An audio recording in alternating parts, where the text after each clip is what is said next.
ऑप्टिक्समधील prism formula पाहिजे आहे. Prism फॉर्म्युलासाठी आपण त्या ठिकाणी हा एक principal section of the prism ठेवले आहे. Consider principal section of prism ABC. प्रिझमचं प्रिन्सिपल सेक्शन आपण कन्सिडर केलं आहे आणि त्या ठिकाणी मोनोक्रोमॅटिक लाईट कन्सिडर करायचं आहे.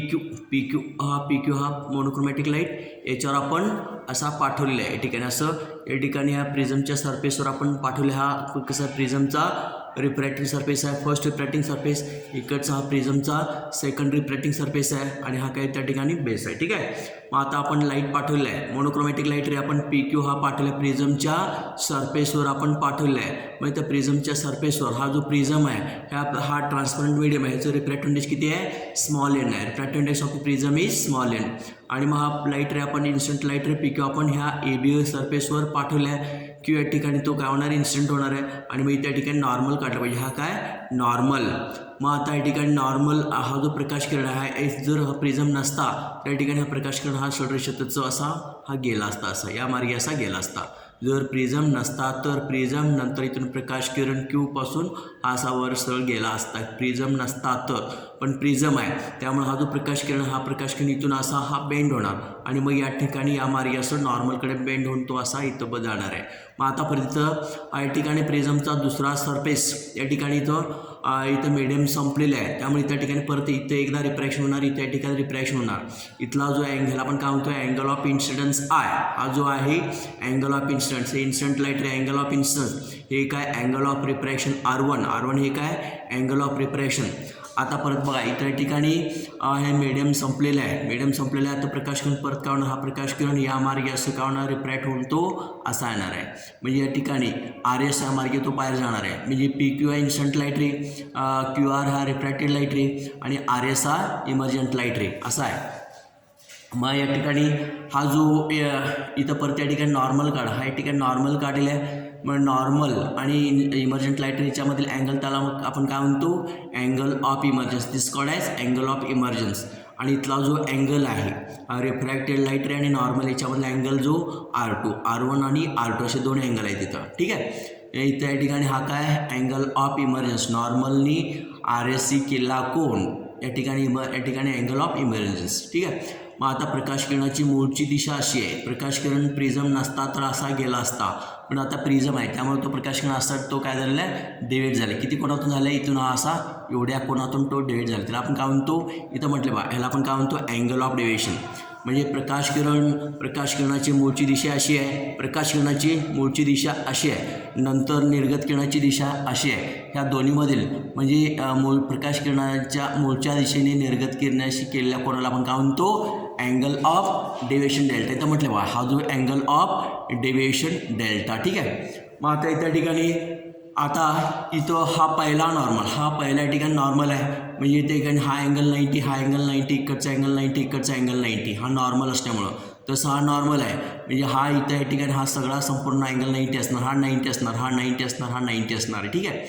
मग या ठिकाणी हा पूर्ण हा अँगल 90 आहे म्हणजे इकडचा हा अँगल 90 आहे. म्हणजे हे दोन्ही कोणाची बेरीज 180 झाली. म्हणजे हा अँगल आणि हा अँगल किती असलं पाहिजे 180 असलं पाहिजे.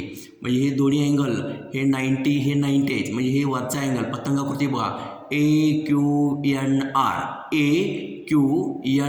ह्या पतंगाकृतीमध्ये क्वाड्रिलेटरमध्ये ह्या दोन कोणाची बेरीज किती आहे? हे 90 आहे म्हणजे ह्या दोन कोणाची बेरीज किती असली पाहिजे 180 असलं पाहिजे. Angle A is equal to this angle QNR. Angle A plus QNR is equal to 180. तेच दिले बा from quadrilateral QNR plus A is equal to 180. पतंगाकृती ह्या दोन कोणाची बेरीज किती असणार आहे 180. ह्या दोन कोणाची बेरीज 180 असल्यामुळे हे 90 आहे. म्हणजे ह्या दोन कोणाची बेरीज किती असणार आहे 180. ठीक आहे. क्वाड्रिलॅटरल. ठीक आहे. आता परत बघा इथं हा जो अँगल हा अँगल ऑफ इन्सिडन्स ह्याला आपण काय म्हणतो हा अँगल ऑफ इन्सिडन्स हा आहे. म्हणजे ह्या किती असणार R असणार.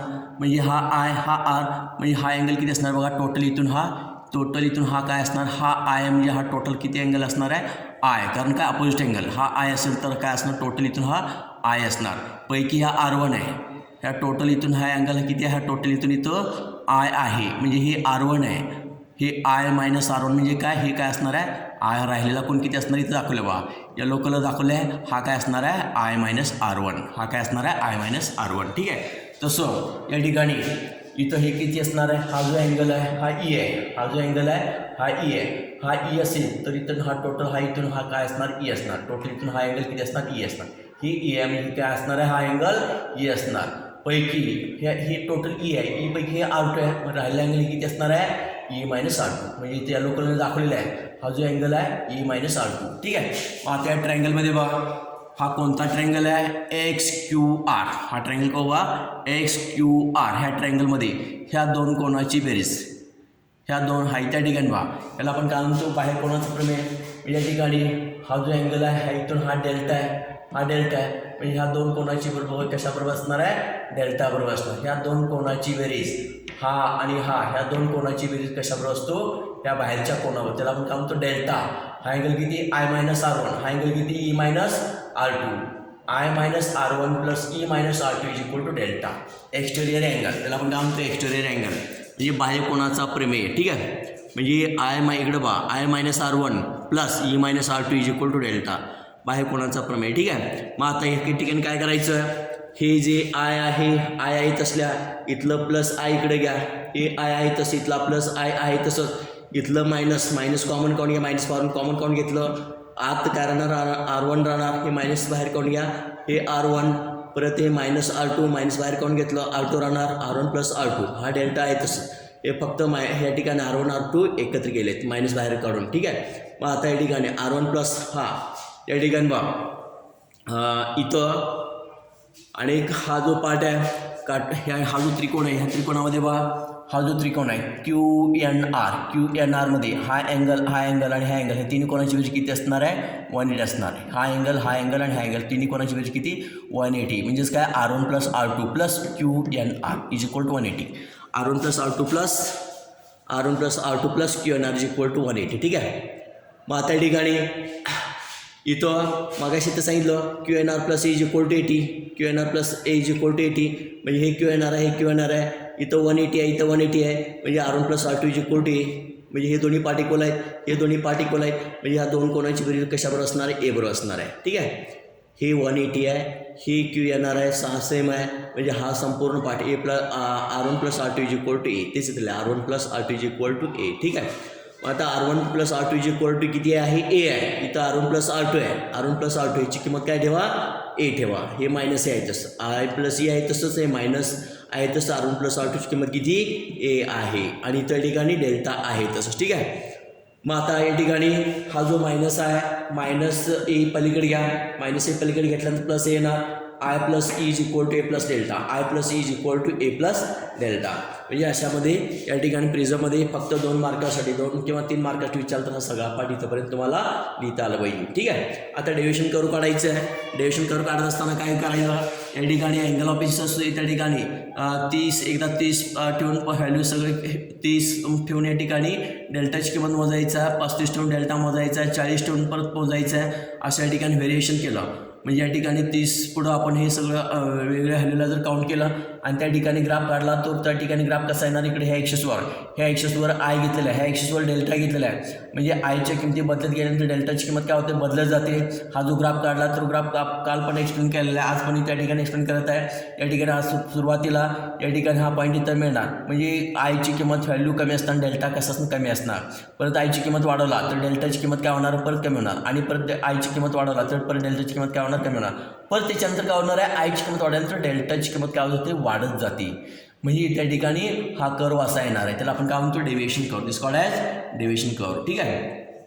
आता बघा इथं आपण हे जर लंब टाकलं इथं डेल्टाची किंमत इथं पण तेच आहे आणि इथं पण तेच आहे. म्हणजे एका डेल्टाची किंमत एकच असताना आयची किंमत मात्र डबल असणार. इथं एक I1 आहे आणि त्या ठिकाणी I2. समजा त्या ठिकाणी I1 इथं 30 समजा 30 डिग्री आहे, 30 आणि 60 इथं 30 आहे आणि इथं 60. 30 डिग्री असलं तर पण डेल्टा सारखा असणार आहे आणि 60 डिग्रीला पण डेल्टा काय असणार आहे सारखा असणार आहे. म्हणजे डेल्टाच्या डेल्टाची एकमत किंमत असणार आहे, आयच्या मात्र काय असणार आहे, डबल किमती असणार आहे प्रत्येक ठिकाणी असं असणार. पण अशी एकच व्हॅल्यू आहे की त्या ठिकाणी आयची किंमत पण एकच असणार आहे, डेल्टाची किंमत पण एकच आहे. त्याला आपण काय म्हणतो, मिनिमम डेव्हिएशन. आयची या ठिकाणी आयची पण एकच व्हॅल्यू असणार आहे, डेल्टाची किंमत व्हॅल्यू असते, त्याला आपण काय म्हणतो, लोएस्ट व्हॅल्यू. त्याला आपण काय म्हणतो, angle of minimum deviation. This called as angle of minimum deviation. डेल्टाची किंमत कशाबरोबर असणार आहे, डेल्टा एम बरोबर. म्हणजे आयची किंमत पण एकच आहे आणि डेल्टाची किंमत पण एकच आहे आणि अशीची किंमत त्याला आपण काय म्हणतो, delta is equal to delta M angle of minimum deviation. त्या ठिकाणी हे कशाबरोबर असणार आहे, आय बरोबर ई असणार आहे. आता समजा हा जो प्रकाश किरण इकडून पाठवला तर त्या ठिकाणी हे अँगल ऑफ इन्सिडन्स, त्याला आपण काय म्हणतो, अँगल ऑफ इन्सिडन्स. त्याला आपण काय म्हणतो, अँगल ऑफ इमर्जन्स. समजा इकडून आपण प्रकाश किरण पाठवला, इकडून जर पाठवला तर त्या ठिकाणी हे आय होणार आणि हे काय होणार, ई होणार.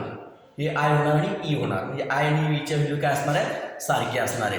आणि त्या ठिकाणी इकडून जर प्रकाश किरण पाठवलं तर हे R1 होणार आहे, हे R2 होणार, हे R1 होणार आणि हे R2 होणार. म्हणजे R1 is equal to R2 होणार, I is equal to E आणि R1 is equal to R2. आणि डेल्टाची किंमत कशाबरोबर असणार आहे, डेल्टा एम बरोबर आहे. त्याला डेल्टा एम बरोबर असणार आहे. त्याला आपण काय म्हणतो, reversibility of light. Is called as reversibility of light ray. ठीक आहे. म्हणजे असं या ठिकाणी क्रायटेरिया वापरल्यानंतर या ठिकाणी अँगल ऑफ मिनिमम डेव्हिएशन घेतला तर या ठिकाणी delta is equal to delta M घेतला तर I is equal to E असणार आहे, R1 is equal to R2 is equal to R असणार आहे. ह्याला इक्वेशन नंबर ए म्हणा.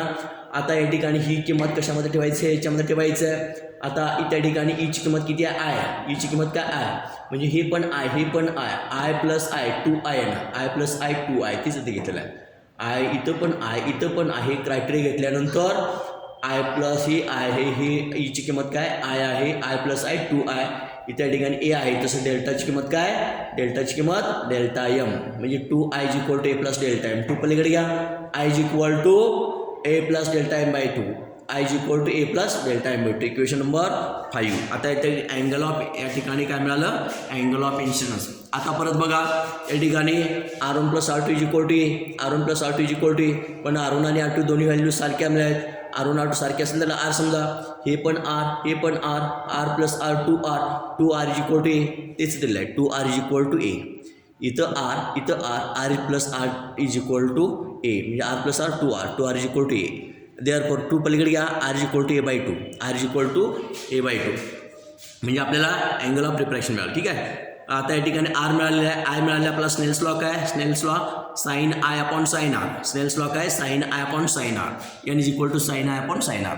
मग आता या ठिकाणी n is equal to sine i upon sine r. आयची किंमत काय मिळाली आहे इथं बघा, आयची किंमत किती आहे, A plus delta M by 2. Sine आहे तिथं आपण ॲक्च्युली साइन आय लिहिणार होतो, इथं साइन आर लिहिणार होतो. आयची किंमत किती आहे, A plus delta M by 2. आयची किंमत A plus delta M by 2. आता इथं आर लिहिणार होतो, R is equal to A by 2. इथं आर लिहिणार होतो, आरची किंमत किती, ए बाय 2. आणि हेच काय, याला आपण काय म्हणतो, या ठिकाणी prism formula. Is called as prism formula. म्हणजे अशा पद्धतीने या ठिकाणी आपल्याला काय मिळालं, प्रिझम फॉर्म्युला मिळाले. काय काय बघा या ठिकाणी एक्सटेरियर अँगल वापरलेला आहे, एक्सटेरियर बाहेर कोणाचा प्रमेय आणि हे तीन कोणाची बेरीज 180 असतं आणि त्या क्वाड्रिलॅटरल ह्या दोन कोणाची बेरीज किती असणार आहे, 180 असणार आहे. आणि स्नेल्स लॉ वापरलेला आहे. आणि परत काय बघा, रिव्हर्सिबिलिटी ऑफ लाईट रे हा क्रायटेरिया आपण या ठिकाणी सॉल्व्ह केलं आहे. म्हणजे असं हे प्रिझम फॉर्म्युला 3 ते 4 मार्क्ससाठी आपल्याला डेरिव्हेशन सांगता येईल किंवा आपल्याला हा फॉर्म्युला या ठिकाणी प्रॉब्लेम सॉल्व्ह करण्यासाठी लागणार आहे. काय बघा, N is equal to sine of A plus delta M by 2 divide by sine of A by 2. म्हणजे त्या ठिकाणी असा हा प्रिझम फॉर्म्युला. म्हणजे काय, रिफ्रॅक्टिव्ह इंडेक्स ऑफ प्रिझम. ए म्हणजे काय, हा जो या ठिकाणी रिफ्रॅक्टिव्ह एंगल ऑफ या ठिकाणी ही ए म्हणजे काय, हा जो रिफ्रॅक्टिव्ह एंगल ऑफ प्रिझम आहे. आणि एन म्हणजे काय, या ठिकाणी रिफ्रॅक्टिव्ह इंडेक्स. एन म्हणजे काय, ह्या प्रिझमचं रिफ्रॅक्टिव्ह इंडेक्स. आणि हा ए म्हणजे काय, refracting angle of the prism. आणि डेल्टा म्हणजे काय, अँगल ऑफ मिनिमम डेव्हिएशन. ए माहीत पाहिजे, डेल्टा माहीत पाहिजे. ए आणि डेल्टा माहीत असेल तर आपल्याला प्रिझमचं रिफ्रॅक्टिव्ह इंडेक्स काढता येईल. ठीक आहे. हा डेव्हिएशन करू, हा काय असणार आहे, त्याला आपण काय म्हणतो, डेव्हिएशन करू. अशा पद्धतीने या ठिकाणी हा प्रिझम फॉर्म्युला आपला संपलेला आहे. ठीक आहे. Will stop here.